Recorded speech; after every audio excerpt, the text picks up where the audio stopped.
Jones on your left, Kerrigan on your right. It's a Team Energy mirror, folks. Can't really surprise you too much given the nature of the standard format, but these are actually generally pretty fun to watch. There's some back and forth between the two. We'll see how they do sideboard, all that jazz, and we'll be underway here in just a moment.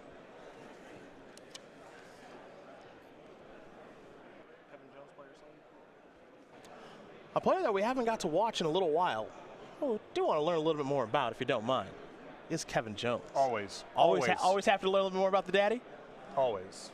We haven't seen Kevin as much this year on the SCG Tour, but when we do see him, he is picking up some W's as a 29-year-old from Kingstown, New York, with 12 open top 8s, 2 W's on the resume.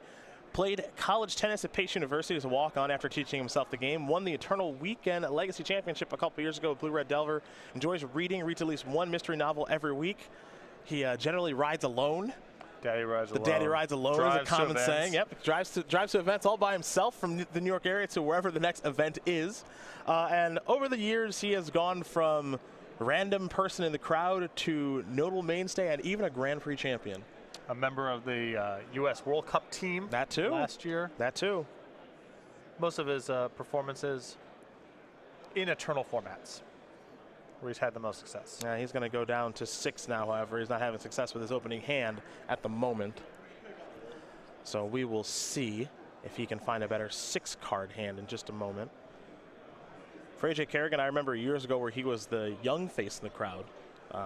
We go way back. Yeah? He was one of the Target kids back in the day. Well, that's a long time ago. I think he's originally from Manville, New Jersey, one town over from Somerville, New Jersey. Okay. So I've known him for a very long time. Kevin going to scry here. Top card going to become the bottom one. AJ's got a forest.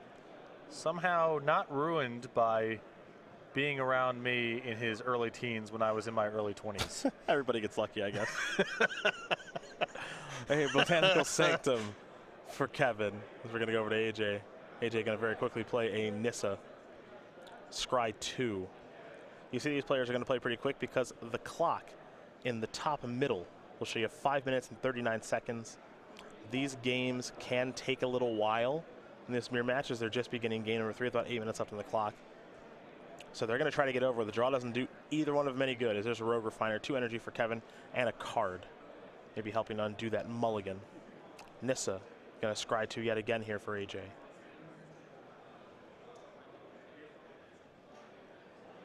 Kerrigan going to put both of those cards in the bottom. Not interested in either one of those. Hub is going to bring up to 2 energy, down to 1 energy. Here's a Glory B with Exert. See you later, Rogue Refiner. It's been a nice draw here from AJ. Not bad. Not bad. And there's your Exert counter on the Glory Bringer. That Nissa does a lot of work in the Team Mirror matches. Yeah, it can. It can. It's a card that really can have an effect on things, especially with the ultimate of making lands into creatures, as we're going to head back over to Kerrigan. Jones with a Chandra's Defeat at the ready, even though that Glorybringer will not be untapping this turn, given its Exert. Up to 8 goes Nissa now.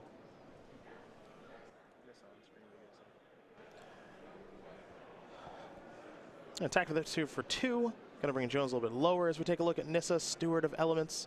That -6 on tap up to 2 target lands you control. They become 5/5 elemental creatures with flying and haste until end of turn. They're still lands. And Chandra's Defeat is going to take care of Whirler Virtuoso, I believe, with the ability on the stack. So now AJ will get the energy and go up to 4. Kevin's actually got multiple copies of Chandra's Defeat in hand. The question is, can he handle the Nissa? Right. And right now, it doesn't appear that he can. It's got Glorybringer covered, although Glorybringer already got its value here. Chandra's Defeat is going to take care of Glorybringer too. Kevin using an energy off of Ether Hub to cast that one. So Jones, with under 4 minutes on the clock, is going to draw a card for his 5th turn. Picked up a Forest.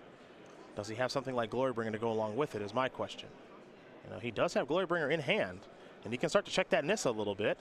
He'll play Glorybringer. He can't expect it to resolve, and Harness Lightning is going to kill it. Yeah, you can see the look on his face of he knew. Yep, and a Glorybringer off the top means that AJ knew that he was going to win this game and match over Kevin Jones, 2 games to 1. Didn't take 8 minutes, only took about 5. But for AJ Kerrigan, it's win number 8, winning the mirror match over Kevin Jones.